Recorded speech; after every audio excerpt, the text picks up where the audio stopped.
আওয়ামী লীগকে বাদ দিয়ে নির্বাচন করে তারপরে কি সেই নির্বাচন কমিশনাররা পৃথিবীর কোথাও মানে এমনকি ফখরুদ্দিন মঈনুদ্দিনের মতো একটা নিরিবিলি জীবন যুক্তরাষ্ট্র বা কোনো দেশে যাপন করতে পারবেন? তারা পারবেন পাশের মসজিদে গিয়ে নামাজে দাঁড়াতে? বাংলাদেশে ফেব্রুয়ারি কিংবা এপ্রিল কিংবা কখনো হয়তো আর নির্বাচন অনুষ্ঠান সম্ভব কিনা তা নিয়ে যে সরাসরি একটা সন্দেহের উদ্রেক করার মতো যথেষ্ট কারণ সারা বাংলাদেশ জুড়ে ঘটছে, তাতে নিশ্চয়ই আপনি আমার সঙ্গে একমত হবেন। মানে দেশে যখন পুলিশের এই অবস্থা যে পুলিশের সামনে একজন ব্যক্তিকে জুতাপেটা করা যায় কিংবা ভাঙচুর করা যায়, লুটপাট করা যায় মাসের পর মাস ধরে সেনাবাহিনী এবং পুলিশ উভয়ের সামনে, তখন বুঝতে অসুবিধা হয় না যে নির্বাচনের প্রচারণায় যদি বিভিন্ন পক্ষের রাজনীতিবিদরা রাস্তায় থাকেন তাদের নিরাপত্তা দেবে কে? নির্বাচনকালে যদি সহিংসতায় জড়িয়ে পড়ে দুটো পক্ষ তখন গিয়ে কে তাদের উদ্ধার করবেন? মানে এসব প্রশ্নের স্বাভাবিক সাধারণ প্রশ্ন তো আমরা করছিলাম গত কয়েক মাস ধরে, কিন্তু এখন বলুন তো কোনো নির্বাচন কমিশনার আর তার যদি মরণের ভয় থাকে তাহলে সে কি আর নির্বাচন করতে রাজি হবে? বা কেন কেন ইউনূস সরকারের গঠিত নাসিরুদ্দিন সাহেবের এই নির্বাচন কমিশন নির্বাচন করতে গিয়ে নিজেদের মরণ নিজেরা ডেকে আনবেন? এইবার দেখুন পরিস্থিতি কিন্তু এই হাবিবুল আওয়াল, নুরুল হুদা, কাজী রাকিবের চেয়ে অনেক অনেক খারাপ। কারণ কি? প্রথমেই একটি দলকে নিষিদ্ধ করে দেওয়া হয়েছে। মানে এর আগে তো ধরেন 2014 নির্বাচনে বলা হয়েছে যে বিএনপির তো নির্বাচনে আসার সুযোগ ছিল, জামায়াতে ইসলামীর তো নির্বাচনে আসার সুযোগ ছিল, কিন্তু তারা নির্বাচনে আসেনি কেন? 2018 নির্বাচনের সময় বিএনপি, জামায়াত, ডক্টর কামাল হোসেনের গণফোরাম সহ সকল বিরোধী দলই নির্বাচনে অংশ নিয়েছিল, কিন্তু তারা দুপুর নাগাদ নির্বাচন থেকে সরে দাঁড়ায়। আর 2024-এ মনে করে দেখুন সেই একই যুক্তি আওয়ামী লীগ দিয়ে এসেছে যে নির্বাচনে অংশগ্রহণের সুযোগ সবার ছিল, তারা অংশ নেয়নি। আর এবার নাসিরুদ্দিন সাহেবের নির্বাচন কমিশনের সামনে চ্যালেঞ্জটা কি? 35 থেকে 40% ভোটের আওয়ামী লীগকে এই সরকার নিষিদ্ধ ঘোষণা করেছে, রাজনৈতিক কার্যক্রমকে নিষিদ্ধ ঘোষণা করেছে। অথচ ডক্টর ইউনূস এখন বিদেশে গিয়ে পত্রপত্রিকায় সাক্ষাৎকার দেওয়ার সময় বলছেন, বিবিসির সঙ্গে সাক্ষাৎকারে বলেছেন যে তার সরকার আওয়ামী লীগকে নিষিদ্ধ করেনি, আওয়ামী লীগের কার্যক্রম সাময়িকভাবে স্থগিত করেছে এবং দলটি নির্বাচনে অংশ নিতে পারবে কিনা, দলটির নাম এবং প্রতীক ব্যালটে থাকবে কিনা, এমন সুনির্দিষ্ট প্রশ্নের উত্তরে ডক্টর ইউনূস বলেছেন এই সব সিদ্ধান্ত নাকি নেবে নির্বাচন কমিশন। তার মানে রাজপথে আন্দোলন হচ্ছে ডক্টর ইউনূসের নির্দেশে তার সমর্থক দলদের দ্বারা, তার সরকার সেই আন্দোলনের প্রেক্ষিতে আওয়ামী লীগের কার্যক্রম নিষিদ্ধ করে দিচ্ছেন, আর সেই দল নির্বাচনে অংশগ্রহণ করতে পারবে কিনা তার দায় এখন তিনি চাপিয়ে দিচ্ছেন নির্বাচন কমিশনের ওপর। ভাবুন তো, আওয়ামী লীগকে এই অবস্থায় বাদ দিয়ে নির্বাচন অনুষ্ঠানের পর এই এএম নাসিরুদ্দিনের নির্বাচন কমিশন, ডক্টর ইউনূসের নির্বাচন কমিশনের যারা যারা সদস্য, তারা পৃথিবীর কোথাও গিয়ে মুহূর্ত মাত্র টিকতে পারবেন? মানে পৃথিবীর কোথাও দুই দণ্ড তারা শান্তিতে দাঁড়াতে পারবেন? ডক্টর ইউনূস লন্ডন এলেন বিরাট বহর নিয়ে, 39 জন মানুষ তার সঙ্গে, তিনি থাকলেন এমন এক 6 তারকা হোটেলে, যে হোটেলে ডক্টর ইউনূসের নিজের রুমের ভাড়া ছিল প্রতি রাতে 10 লক্ষ টাকা। সেরকম এক হোটেলে থেকেও ডক্টর ইউনূস এই বাংলাদেশ আওয়ামী লীগের নেতা কর্মীদের বিক্ষোভ, সমাবেশ, স্লোগান, উত্তক্তকরণ এসবের ঠেলায় পেছনের দরজা দিয়ে ঢুকেছেন, বেরিয়েছেন। তার কোনো কোনো কর্মকর্তা পেছন থেকে স্লোগান এবং গালাগালির তোড়ে এমনকি রাস্তায় উষ্টাও খেয়েছেন, মানে হোঁচটও খেয়েছেন। এই অবস্থায় এই এএম নাসিরুদ্দিনের নির্বাচন কমিশন যদি বা প্রাণটা নিয়ে বাংলাদেশ থেকে বেরিয়েও আসেন আওয়ামী লীগকে বাদ দিয়ে নির্বাচন করে, তারপরে কি সেই নির্বাচন কমিশনাররা পৃথিবীর কোথাও মানে এমনকি ফখরুদ্দিন মঈনুদ্দিনের মতো একটা নিরিবিলি জীবন যুক্তরাষ্ট্র বা কোনো দেশে যাপন করতে পারবেন? তারা পারবেন পাশের মসজিদে গিয়ে নামাজে দাঁড়াতে? এই প্রশ্নগুলো খুব গুরুত্বপূর্ণ হয়ে উঠছে নাসিরুদ্দিনের নির্বাচন কমিশনের জন্য। আর শুধু তো নির্বাচনটা আওয়ামী লীগকে বাদ দিয়ে করে ফেললে তার কি হবে এটাই চিন্তা নয়। একদিকে দেখুন ডক্টর ইউনূস নিজের সিদ্ধান্তের দায়ও চাপাচ্ছে এই প্রধান নির্বাচন কমিশনার সহ নির্বাচন কমিশনের ওপর। অন্যদিকে ডক্টর ইউনূসের সমর্থক যে দল, ডক্টর ইউনূস নিজ হাতে যে দল গড়েছেন জাতীয় নাগরিক পার্টি এনসিপি, তারা মে মাসের শেষ থেকে ইসি পুনর্গঠনের দাবি তুলে রেখেছে। সরকারকে গিয়ে তারা বলেছে যে নির্বাচন কমিশন পুনর্গঠন করতে হবে, কারণ এই নির্বাচন কমিশন পক্ষপাতদুষ্ট। তারা আগারগাঁওয়ে নির্বাচন কমিশনের সামনে কয়েকদিন ধরে বিক্ষোভ সমাবেশ অবরোধ করেছে। তারা বলেছে ফ্যাসিবাদী সরকারের করা নির্বাচন কমিশনার এবং প্রধান নির্বাচন কমিশনার নিয়োগ আইন 2022-এর অধীনে এই নির্বাচন কমিশন গঠিত হয়েছে। এই নির্বাচন কমিশন গঠিত হয়েছে বড় একটি দলের পরামর্শক্রমে, মানে বিএনপির পরামর্শক্রমে। এরা নিরপেক্ষতা হারিয়েছে ইশরাক হোসেনকে শপথ নিতে বলার গেজেট প্রকাশের মাধ্যমে। এ সব কিছুর মাধ্যমে প্রমাণিত হয়ে গেছে নির্বাচন কমিশন বিএনপির পক্ষে। অবস্থাটা ভাবুন, একদিকে এই নির্বাচন কমিশনকে নির্বাচন করতে হবে যদি তারা ইউনূস সরকারের কথা মেনে নির্বাচন করতে চায় আওয়ামী লীগকে বাদ দিয়ে, আওয়ামী লীগের রোষের শিকার তাদের হতে হবেই হবে। অন্যদিকে এনসিপি, যারা সারা বাংলাদেশে এখন সরকারের সবচেয়ে ক্ষমতাবান ক্ষমতাপুষ্ট পক্ষ, তারা বলছে বিএনপি নাকি এই নির্বাচন কমিশন গঠন করেছে।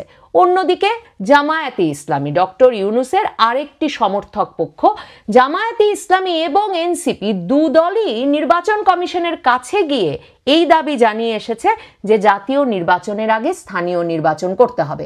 তার মানে দেখুন কতগুলো সিদ্ধান্ত নেওয়ার দায় এই নির্বাচন কমিশনের ওপর চাপিয়ে দেওয়া হয়েছে ইউনূস সরকার, ডক্টর ইউনূস এবং তার সমর্থক দুই দল জাতীয় নাগরিক পার্টি আর এনসিপির তরফে। এক দল বলছে আওয়ামী লীগ নির্বাচনে অংশ নিতে পারবে কিনা সেটা নির্বাচন কমিশনের সিদ্ধান্ত, অন্যদিকে আরেক দল বলছে স্থানীয় নির্বাচন করতে হবে আগে, জাতীয় নির্বাচনের আগে স্থানীয় নির্বাচন অনুষ্ঠানের সিদ্ধান্তটিও নাকি নির্বাচন কমিশনকে নিতে হবে। অন্যদিকে বিএনপি, যাদের সমর্থন পুষ্ট বলা হচ্ছে এই নির্বাচন কমিশনকে, সেই বিএনপি ঘোর বিরোধী জাতীয় নির্বাচনের আগে স্থানীয় নির্বাচন অনুষ্ঠানের। কোনো দিকে পালানোর পথ পাবে নাসিরউদ্দিন সাহেবের এই নির্বাচন কমিশন। অন্যদিকে দেখেন বিএনপি ভেবেই নিয়েছে 5ই আগস্টের পর থেকে যে নির্বাচন হওয়া মাত্র তারা সংখ্যাগরিষ্ঠতা পাবে এবং নিরঙ্কুশ সংখ্যাগরিষ্ঠতা নিয়ে তারা সরকার গঠন করবে। মনে মনে তাদের নেতাকর্মীরা এরই মধ্যে সরকারে চলে গেছেন। আর জামায়াতে ইসলামী এবার প্রথমবারের মতো 300 আসনে নির্বাচনে অংশ নিচ্ছে এবং তারা বলছে সারা বাংলাদেশ জুড়ে তাদের সম্ভাবনা অনেক বেশি, কারণ বিএনপি চাঁদাবাজি, লুটপাট, নির্যাতন এসব করছে। তাদের কর্মীবৃন্দের বিরুদ্ধে যেহেতু এই অভিযোগ নেই, কাজেই জনগণ শেষ পর্যন্ত তাদের জনসংযোগ এবং গত কয়েক বছর ধরে তারা যে ধরনের রাজনৈতিক কর্মকাণ্ড চালিয়েছে তার প্রতি বিশ্বাস রেখে তাদেরকেই নাকি ভোট দেবে। আর জাতীয় নাগরিক পার্টি, যারা এখনো ডিম ফুটে বের হয়নি কিন্তু বাংলাদেশের সবচেয়ে বেশি রাজনৈতিক সিদ্ধান্ত এখন প্রায় তাদের উপরেই নির্ভর করছে গত আগস্টের পর থেকে, সেই দলটি সবে নিবন্ধনের জন্য আবেদন করেছে নির্বাচন কমিশনে। আর নিবন্ধনের জন্য আবেদন করেই তাদের মুখ্য সমন্বয়ক নাসিরউদ্দিন পাটোয়ারি নির্বাচন কমিশনের ভেতরে দাঁড়িয়ে সাংবাদিকদের উদ্দেশ্যে বলে এসেছেন 400 আসনের মধ্যে 300 আসন নাকি পাবে এবার এনসিপি। এখন 400 আসনের মধ্যে 300 আসন পেলে এনসিপি, বিএনপির কি হবে, জামায়াতে ইসলামীর কি হবে? বিএনপি আর জামাত মিলে তাহলে 50-50 আসন ভাগ করে নেবে। তাহলে এই নির্বাচনের ফলটা কি দাঁড়াবে ভাবুন। সকলেই ভাবছে তারা সরকার গঠন করবে। বিএনপি আর এনসিপির এই চাপ, এই জয়ের আকাঙ্ক্ষা এবং নিশ্চিত বিজয়ের যে সিদ্ধান্ত, সেই সিদ্ধান্ত থেকে নাসিরউদ্দিনের নির্বাচন কমিশন কি করে এই দল দুটিকে বিরত রাখবে এবং কি করে তারা এর মধ্যে একটা লেভেল প্লেইং ফিল্ড তৈরি করবে যাতে দুই দল বা 3 পক্ষই সন্তুষ্ট হবে। দেখেন জামায়াতে ইসলামী লন্ডনে তারেক রহমানের সঙ্গে ডক্টর ইউনূসের বৈঠকের পর সরাসরি বলেছে যে ডক্টর ইউনূসের সরকার বিএনপির প্রতি পক্ষপাত করছে।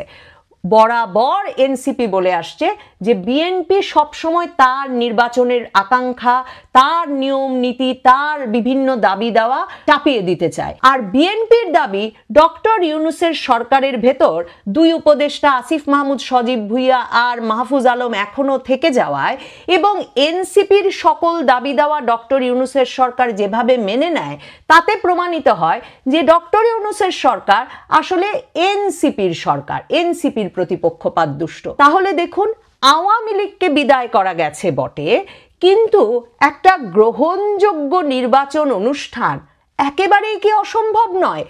জানের ডর থাকলে ডক্টর ইউনূসের গঠিত এই নির্বাচন কমিশনের পক্ষে কোনোভাবে কি নির্বাচন অনুষ্ঠান সম্ভব? কিংবা বর্তমান পরিস্থিতিতে যে অবস্থা চলছে, মানে কারো নিয়ন্ত্রণ নাই দেশের ওপরে, দেশের প্রশাসনের ওপরে, সেই অবস্থায় কোনো নির্বাচন কমিশনের পক্ষে কি নির্বাচন অনুষ্ঠান সম্ভব? এমনকি চাঁদ থেকে যদি কাউকে উড়িয়ে নিয়ে আসা যেত, মানে অন্য গ্রহ থেকে যদি কাউকে উড়িয়ে নিয়ে আসা যেত, তাতেও কি আপনার মনে হয় বিএনপি, জামায়াত, এনসিপি এরা সকলে কোনো ব্যক্তি বা কোনো একটি নির্বাচন কমিশনের প্রতি আস্থাশীল হতো যে তারা সকলে নিরপেক্ষভাবে নির্বাচন অনুষ্ঠান করছে? জয়ের জন্যে প্রস্তুত দলগুলো, কিন্তু কেউই আসলে ভোটে অংশগ্রহণ করে নির্বাচনের প্রকৃত ফলাফল মেনে নিতে প্রস্তুত নয়। তাহলে এই অবস্থায় নির্বাচন অনুষ্ঠান সম্ভব কি করে? এই আলোচনাটাই আপনাদের সঙ্গে মনে হলো ভাগ করে নেই, যে অনেক দিন আলোচনা করলাম নির্বাচন কবে, নির্বাচন কবে, ডক্টর ইউনূস সরকার আদৌ নির্বাচন দেবে কিনা, মানে 2026-এর জুন পর্যন্ত বলছেন, কিন্তু আসলে এই জীবনে তিনি নির্বাচন দেবেন কিনা এই নিয়েও তো অনেক সন্দেহ প্রকাশ করেছি। ডক্টর ইউনূস একেবারে 100% সফল হয়েছেন।